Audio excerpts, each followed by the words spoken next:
Hi and welcome or welcome back to The Books Are Everywhere.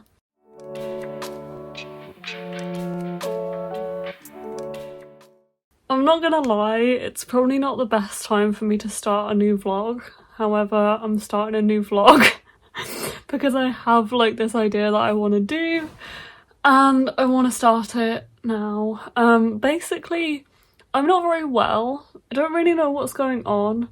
Essentially, Mark, my boyfriend, currently has COVID, but he didn't test positive until a couple of days after we last saw each other. However, I also don't feel great. I am testing negative for COVID, but so it's not that apparently. But I still feel like something's wrong, like my throat doesn't feel right, and I just generally feel really fatigued all the time. So this has been going on for like a couple of days, like today and yesterday. Mark tested positive yesterday. So I don't feel 100%, but so please excuse like me throughout this video, or like at least the start of this video. But because I am not feeling great and possibly could pass on COVID or have it or whatever, I am basically staying away from people. I'm working from home and just like staying away from my family and friends and not seeing anybody really. So I am reading more, and also I'm in a reading mood, which I feel like I am hardly ever in a reading mood. Like, I obviously read a lot, but you know that feeling when you just don't want to do anything else, you just want to snuggle up with a blanket and with a good book. And I just feel like I am currently in that headspace, which is really, really nice actually, to kind of really feel like I am very much in this reading mood. So I thought, while I am feeling this way and I'm also thinking about starting some new reads, why don't I start a new vlog?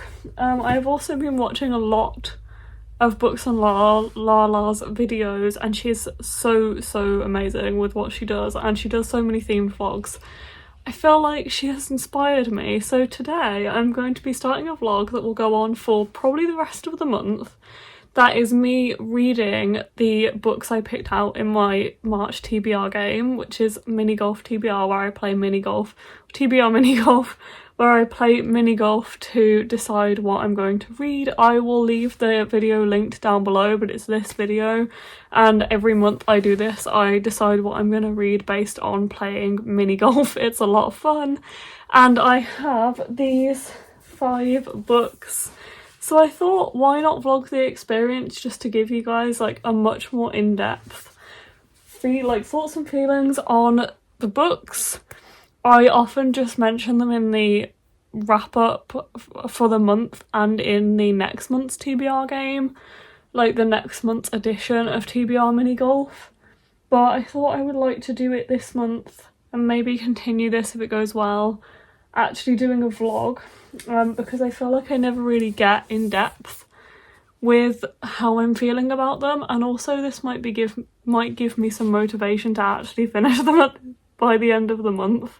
You can tell I'm sick because like my words are not coming out right, but anyway, I thought this might give me some motivation to actually finish these early and finish them by the end of the month, because I often have ones left over that go into the next month. So I am going to be reading these 5 books in this vlog. I will tell you about them as I read them, but I will just go over the prompts. I have the prompts here, so I'm going to try and match these up and try and remember which one's which. So cozy reading, this prompt is for this graphic novel, which is Firebird by Sunmi, and I chose this one for cozy reading because I feel like snuggling up with a graphic novel that you can read in like one evening is a really good idea for like a cozy reading evening, because I just like knowing that I can delve into a graphic novel and probably finish it in one sitting. So I'm hoping to maybe read this one over the next few evenings, but it's not the first one I'm going to pick up, I don't think. And then we have one word title, so I chose Yellow Face by Rebecca Klang. Very excited for this one, but I feel like it is going to not be the easiest one to read, so hopefully it will be good to have the motivation to read this one. I also feel like it's going to bring up some really interesting discussions, so it'll be interesting to vlog that and hopefully be able to like talk about how I'm feeling about that book. The next one is another proof from Harper, and that was for more than 400 pages, and I chose The Adventures of Amina al-Sirafi, and this is by Shannon Chakraborty. And I've never read a book by S.A. Chakraborty or Shannon Chakraborty before, but I'm excited for this one, and this one is a proof that is out now because I have my copy. It came out a few days ago. Very excited to delve into this one because I feel like it could be like really absorbing and encompassing as a fantasy, so we will see in this vlog. I then also have author debut, in which I picked up Must Love Books by Shauna Robinson, and again this one's a proof that I think was also sent to me by HarperCollins, so thank you to them. I'm very excited for this one. It's a contemporary romance, I believe, that I feel like will be a nice break from reading like fantasy or more hard-hitting books, and I'm excited for it. Love that it's blurbed by Taylor Jenkins Reid. And then the last one, and the one I will actually be starting with, is Orange Cover, and it's Weasels in the Attic by Hiroko Yamada. And I'm very excited for this. It's only about 70 pages long, and I think I'm going to actually try and sit down and read this evening. It's definitely either way going to be the first one that I read in this vlog, so I'm just going to read you what it's actually about. It says, 2 friends meet across 3 dinners. In the back room of a pet shop, they snack on dried shrimp and discuss fish breeding. In a remote new home in the mountains, they look for a solution to weasel infestation. During a dinner party in a blizzard, a mountain claustrophobia makes for uneasy dreams. Their conversations often take them in surprising directions, but when one of the men becomes a father, more and more is left unsaid. With emotional acuity and a wry humour, Weasels in the Attic is an uncanny and striking reflection on fertility, masculinity and marriage in contemporary Japan. I feel like that's a lot to fit in like 70 pages, but we will see how it goes. I am excited to read this one and yeah, see how it is. Mark picked this one out for me in Daunt Books when we visited, and I am very excited to read it because I'm very intrigued about reading more Japanese translated fiction. And it also mentions a blizzard, which we're not having a blizzard today, but we are having like snow which is pretty cool. There is snow coming down. It's just about kind of sticking. It's been snowing most of the day and it's kind of sticking now.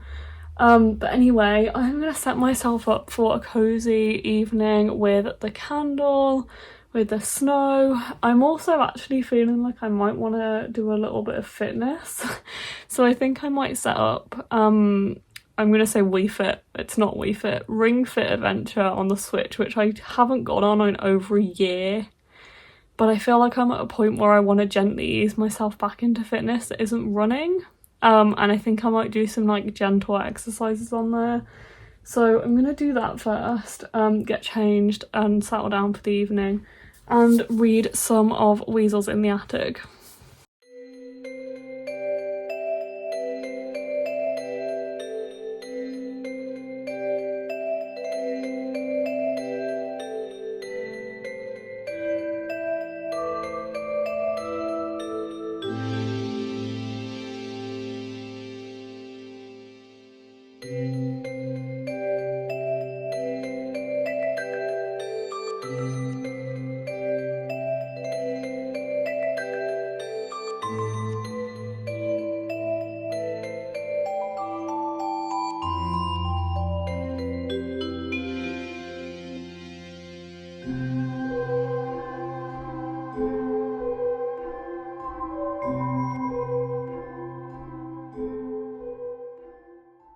So I finished this book. I've just been reading it. It was really interesting. It had that like surreal feel that Japanese translated literature often does when it's set in the real world, but there are like some lines and stuff that just makes you feel like it's like completely surreal. But basically this is 70 pages exactly, I think. And it's split into 3 short stories which are following the same main character and his 2 friends. So the first story is him visiting a friend with another friend who is having a baby, and they eat shrimp, they eat dried shrimp, and they have this like chat. And yeah, his friend has just got married to a much younger woman, and they've had a child. And then the second story is the one with the weasels in the attic, where the main character and his wife go and visit their other friends, and they have weasels in the attic. And it is very sad. Like, his wife tells this story about when they had weasels in the attic when she was a kid, and that was quite sad. And then the last story is them like visiting those same friends, and there's a snowstorm and they get stuck out there, and also his other friend has a baby as well, and it's also following them as they have like this infertility problem and they're trying to get pregnant, which brings up some really interesting discussions. Like, it does say in the synopsis that this discusses like friendship, relationships, and infertility, and it does. And also I feel like one of the most interesting things about this book was the way it kind of discussed women. Like, some of the male characters in here just felt like they didn't really have that much respect for women, but seeing that kind of change throughout the book was really interesting, and I think the main character definitely felt differently, and it was just kind of interesting seeing how his friends' opinion differed as they kind of got married, settled down, and their friends, and they had kids, which was kind of interesting to see the differences between the male characters in here and how they kind of treated their wives. But I feel like the main character kind of offset a lot of that, like the kind of lack of respect, because he did kind of call it out on multiple occasions, which I thought was quite well considered. But yeah, overall, this was a really interesting story. I felt like it packed a punch for being such a short book in just like 70 pages. I really didn't know what to expect from this, but I feel like it is kind of a window into people's lives, and it was really interesting the way it discussed so much, like so many important topics that I didn't really expect to cover, or I didn't really know how it would go about that. But I really liked it. I was really intrigued. I was quite involved with the story, especially as it's so short. I feel like it's hard to connect to the characters when it's in just like a novella like this, but I did feel pretty connected to the characters. Overall, I really enjoyed this. I would give it, I think, 4 out of 5 stars, I'd say. And like, looking back on it just now, discussing it with you guys, I feel like I can see so many like merits of this. My arm is hurting holding the camera like this. But yeah, I feel like there was a lot in here that I thought was done really well, and I really enjoyed, and it just had a lot of interesting conversations for such a short book. So overall, quite impressed. Good pick, Mark. Interesting story and discussion about some, yeah, quite hard topics, really. I think I'm going to move on to Fireborn next, but probably not right now. It's like gone 10 p.m. It's 10:30 now. So I will think about going to sleep fairly soon, but I might just like play a game or something, or watch something before I go to sleep, rather than carry on reading, because I've done so much reading today. I've been reading other books as well. So yeah. I also read that entirely by candlelight, which was very nice and relaxing. I just had some fairy lights on behind here and the candle on, which was very relaxing. So yeah, night night. I will speak to you when I start Fireborn.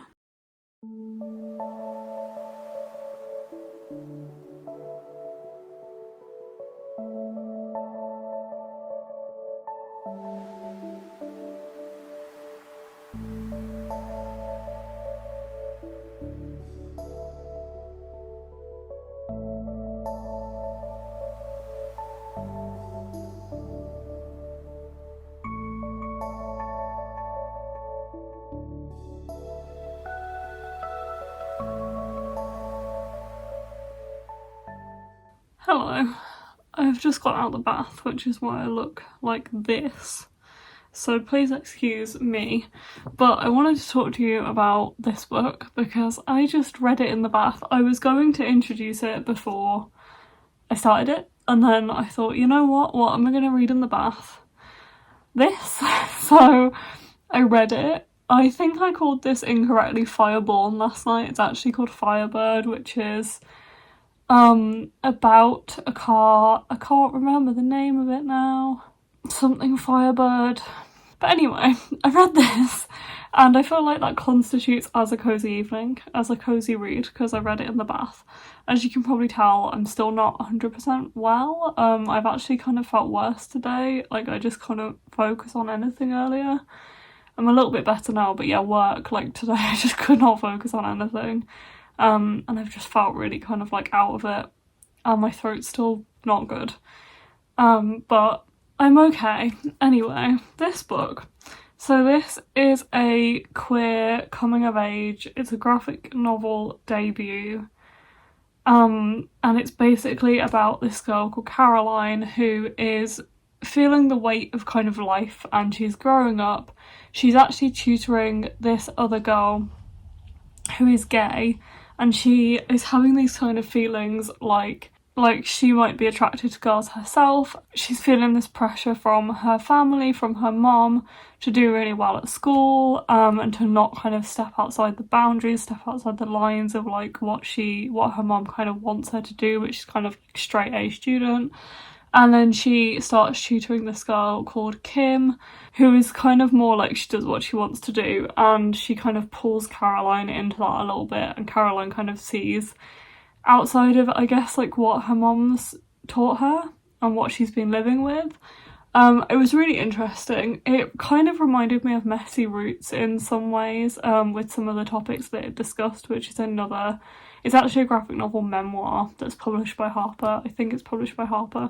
Kind of reminded me of that in a way. But anyway, I enjoyed this. It was good. My main criticism is actually like something I'm not 100% sure of, because this is a bit of an odd one in the kind of proof it is. So it says paper quality not representative of finished book and interior art not final. It also says on the front, final book will be 2 colour.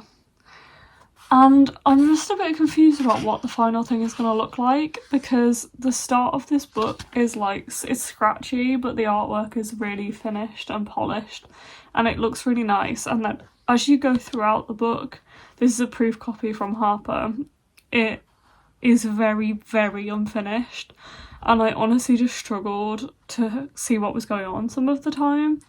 And it's hard to kind of tell, obviously. I think that's just the proof copy, because usually the bit at the start, which is on like glossier paper, is like closer to what it'll look like as a finished book. So I imagine it's just that. However, even the start of the paper, like when the paper changes, the first few pages are very finished, and then it kind of like feels like it gets gradually more scratchy as the book goes on. And I did find it quite jarring, but it feels like it's unfair to kind of mark the book down for that, because I think it is just the fact that this is a proof copy. Graphic novel proofs often take this odd form of just having this bit at the start that is finished and the rest is not. But I've not seen it where the art style is kind of very different and very unfinished before. But yeah, this one was really interesting. I liked the discussions of kind of family, of race. Caroline is an Asian immigrant, and it does discuss the fact her dad lives in Korea some of the time. I thought that was really interesting as well. And there was a lot in here that I really liked, and it definitely felt like a really kind of nice, relatable coming of age story that had some kind of deeper discussions in it as well. So yeah, thank you to Harper for this one. This is my second book from TBR Mini Golf for this month that I've actually finished now. So the other ones that I need to read are on the shelf there. I'm really torn on where to go next, because I honestly want to read The Adventures of Amina al-Sirafi next, because I just want to be absorbed in like a fantasy. However, I'm also buddy reading 2 other fantasies right now, which is Clockwork Angel and This Savage Song. I feel like adding another fantasy is probably not a good idea. and I should probably go with Yellowface or Must Love Books. I'm thinking maybe Yellowface, but the way that I'm feeling, I just want to read Amina al-Sirafi, so I don't know. We'll see what happens there, what I choose as my next read. But I'm gonna head off now and play some Stardew with Amy and go to bed in a bit. But yeah, this is me today. A bit better than I was earlier, but still not 100%.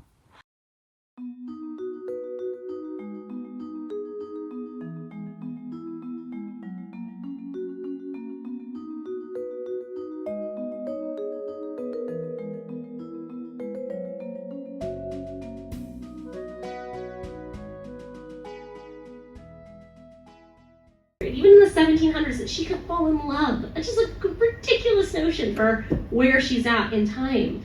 And it's a thing that bonds her and Luke. They both are almost, in their way, patrons of the arts. They're both hedonists. They both bond over this love of beauty. And there's suddenly, she takes off her coat, and there's moments for her to lay her objects. And there's this wonderful conversation they have about, well, if you have more things that you would like to put here, you can put those things here. And for somebody who's very old, that still totally rocks her world. She's never had a drawer. Never had a drawer. And she's never had enough to fill the drawer. When she needs new clothes, she steals them and she leaves the old clothes on a mannequin. Like she lives in this absolute day-to-day, hand-to-mouth manner. That idea of immortality and the price of immortality is inherently from the book of the vampire.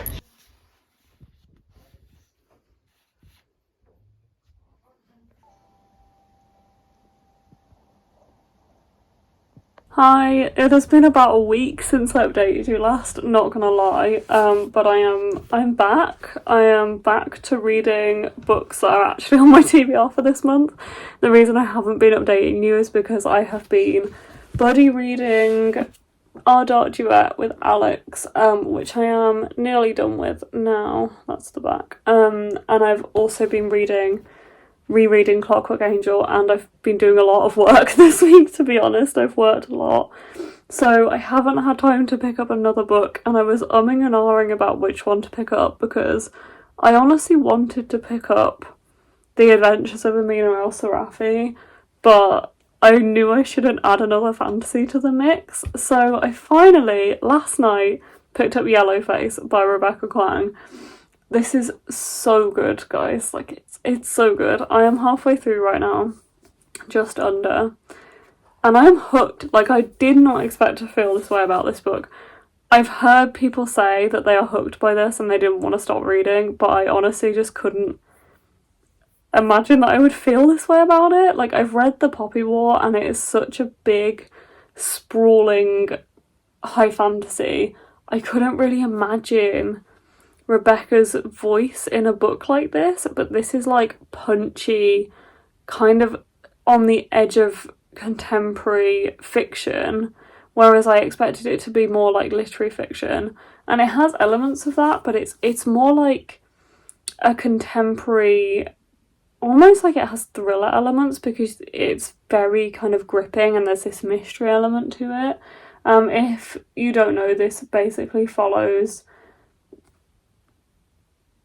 why have I forgotten her name? June.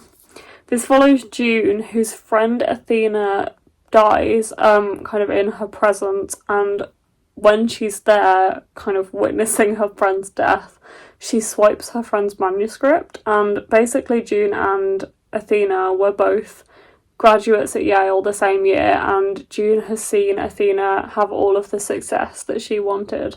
And she has kind of fallen behind and released this like book that didn't really gain much traction, and Athena had these like really, really famous novels and all of this money. So when Athena dies, she takes this manuscript and she decides that she's going to, as she sees it, kind of keep her friend's voice alive and carry on putting her stories out in the world, but it ends up gaining her this massive following. She has this very, very popular book published, and she sees this side of publishing that she never saw before, and also because the title of this book kind of shows this, gives this away. Athena is Asian and June is not. And June is now publishing this book that Athena wrote originally, which is about the Chinese Labour Corps, and as she gets kind of wrapped up in this publishing world, she's kind of thrust into this place where she's now got a racially ambiguous profile. There's these pictures taken of her. She's now going under Juniper Song rather than Juna Hayward. There is all kinds of things that kind of come with this world where she is this now racially ambiguous kind of character or persona. I say that as I think all authors. Victoria Schwab was talking about this at her talk that I went to last night, that she sees V. Schwab as her kind of persona and Victoria is her. So I mean that in the sense that all authors have this like author persona that is not necessarily their true selves, but is a name that is on their books. And yeah, she's kind of this like character, this persona, and it's fascinating. Like, the thing about this book is the characters are not likeable. June is not likeable, but then again neither was Athena. So I wouldn't say that I am reading this with any kind of, I don't know, empathy, I guess, but it's fascinating. Like, I can't stop reading this book because it's so interesting to find out what could happen in this kind of situation. And I think if you have any kind of interest in the behind the scenes of publishing, this book is crazy. And it's an interesting one because I feel like there are a lot of things touched upon in here that are about the behind the scenes of publishing. This talks about royalties, it talks about a lot of the kind of process of publishing houses and the way they're set up, which I feel like it does assume a certain amount of knowledge, and I'm not sure how many readers would kind of get everything that's happening with this book publication without having it explained in further detail, I guess. But I find it super interesting with my knowledge that I have from studying publishing and working in a bookshop. I find like the way that this talks about publishing is really, really fascinating, and I'm sure it will be to a lot of readers as well, and I hope it is for a lot of readers as well. I hope it doesn't just appeal to people who are in some way involved with the book world. I hope it reaches a wider audience, and I think it will, because it is absolutely brilliant and I am really, really enjoying it, and I just want to read more. So that is, yeah, what I've decided to pick up. I am also going to pick up Must Love Books tomorrow. I am going to start the audiobook for this tomorrow, because I was torn between starting these two as much as I wanted to actually start The Adventures of Amina al-Sirafi. I thought if I'm going to pick up a contemporary, I need to pick up one of these. So I was torn between starting either of those, and I think this one is going to be the one that translates to audio better for me personally, because I find that I listen to I take in contemporary audio a lot easier. So I'm going to start listening to this one on audio tomorrow. I have a lot more driving and stuff, like situations in the next week or so where I will be able to listen to audiobooks, so hopefully I'll be able to finish this, or at least read most of this on audio. That would be really helpful, because there's only about a week left of the month. No, there is longer than that. There's 2 weeks left of the month. I have a lot more time than I expected to read these books, which is I'm glad about, because I still have The Adventures of Amina al-Sirafi to read. But I'm very excited for that. I am going to go now, because as you can tell, I am really tired. I've worked a lot this week, and I don't know if right now is the best time to articulate my thoughts and feelings on this book, but I hope I have done it some kind of justice with what I've said in this clip. Editing Beth can be the judge of that, and I'll see you in the next clip where maybe I'll be a bit more awake.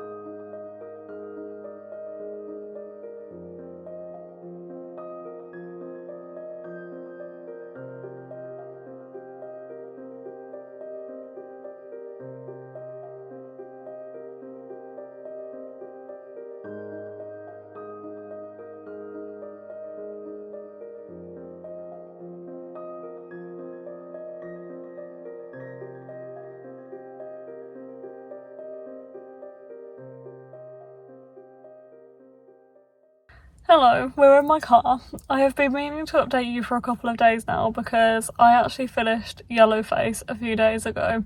This bit of hair is not going to stay behind there. And I've been trying to like think how I'm going to articulate Yellowface because that book was probably the best book I've read this year, like favourite book of the year so far. It was so good, like the way it talked about publishing, and it was just amazing.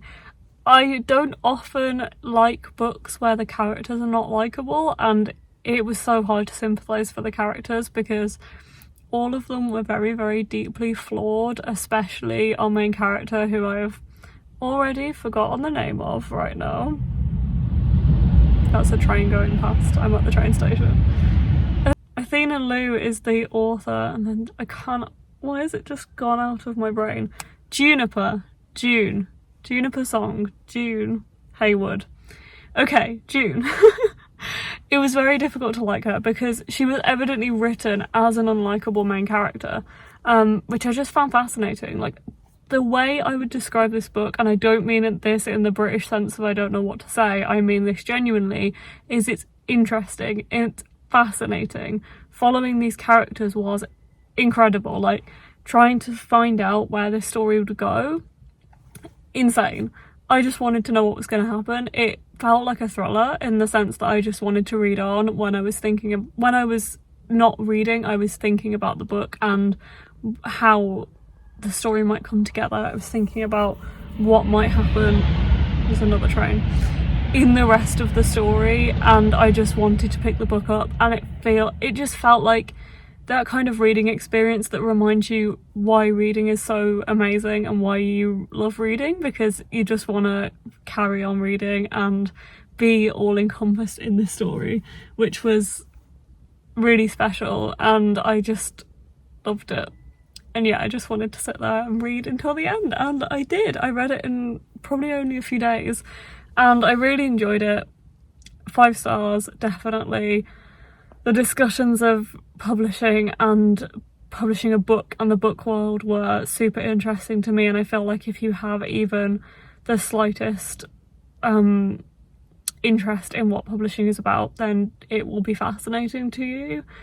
It was, yeah, so fascinating, and the end of the book really like threw me because it references one of my favourite films and one of my boyfriend's favourite films, which is The Exorcist, and it really heavily references The Exorcist at the end of the book, which was really cool and not what I expected to happen at all, but yeah, just blew me away. I don't know what to say. Read the Yellowface when it comes out. I did not know how I would find it, but I loved it so much. I also finished Must Love Books last night by Shauna Robinson. I read that on audio. Really enjoyed that one too. It was a 4-star. Also set in publishing. It's following Nora, who is she's an editorial assistant, and she's kind of not happy in her job. It also discusses kind of some of the flaws of publishing and the downsides of the industry, which I thought was really interesting to read about. I did like Nora as a character. Again, she is quite flawed, and there is a lot of moral kind of qualms in the book, which I found really interesting, and there was some book club discussion questions at the end that they read out on the audio version I read, and that was interesting. Like, one of the questions was, how do you feel about the decisions that she made throughout the book, which I thought was a good one because she makes some questionable decisions.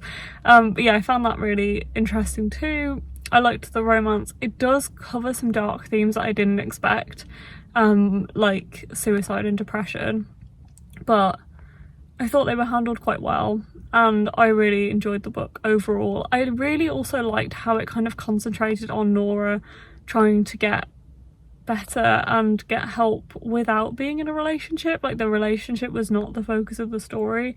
It was really sweet, and I did really enjoy reading about those two characters, but it was definitely not the focus. It was not heavily focused on at all.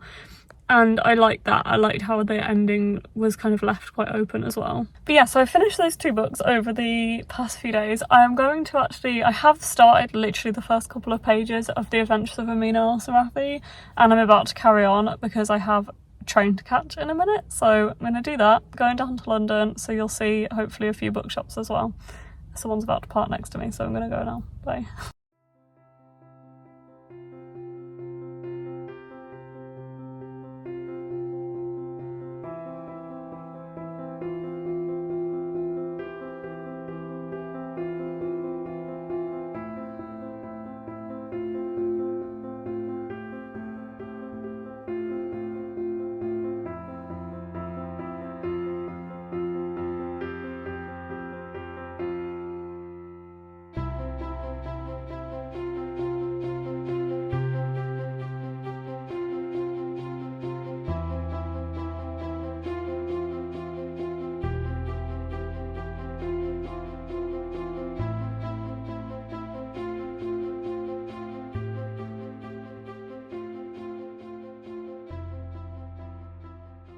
Hi and welcome to the end of this vlog. I am here to just wrap up The Adventures of Amina al-Sirafi, which I think is the only one I need to like talk to you about, because I'm pretty sure that I finished all of the other books and spoke to you about them, but I forget. I know I finished them all now, I just forget whether I've actually spoken to you guys about them. But the last one that I finished was The Adventures of Amina al-Sirafi by Shannon Chakraborty, and this one was definitely a 3.5 out of 5 stars for me. I did enjoy it, but it wasn't a love. And I don't know, there was parts of this book that I really loved, and I feel like there was the potential maybe for it to be a 5-star.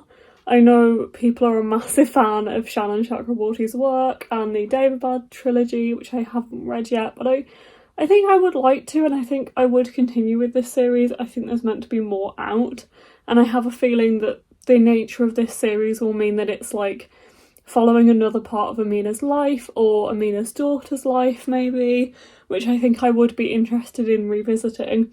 I just think this book felt quite long for something that was under 500 pages, and also felt quite like it went off on quite a lot of tangents, which my colleague has also read this and she said the same. She said it felt like it was kind of bitty. The thing that I found about it was that I paid a lot of attention to the kind of bits between the characters, because that's what I really liked. I really liked when the characters were having these small moments between each other, which I think I always enjoy a lot in adventure books and like fantasy, when you have those quiet moments when the people come together, especially with this one because it was quite found family.